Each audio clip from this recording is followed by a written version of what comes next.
Il y a les vêtements des petits, les vêtements de moi et Chir, la boîte là-bas, il y a du shampoing, des trucs pour les enfants. 2 semaines que les 4 membres de la famille Saïdi vivent dans l'improvisation et les cartons.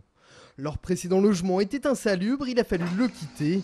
Depuis, ils apprécient les conditions d'hébergement, même temporaires, de ce logement.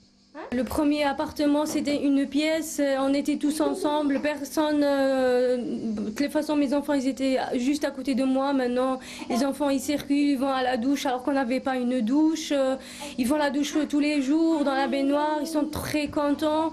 Maïssa, elle peut dormir dans une chambre avec Youssef et moi dans une autre chambre avec mon mari, alors qu'on ne pouvait pas se permettre dans le premier appartement, voilà. Algériens tous les deux et arrivés en France il y a 2 ans, Siem et Cheikh se débrouillent pour gagner de quoi vivre. Idem pour le logement, cet appartement leur est prêté le temps des vacances des propriétaires.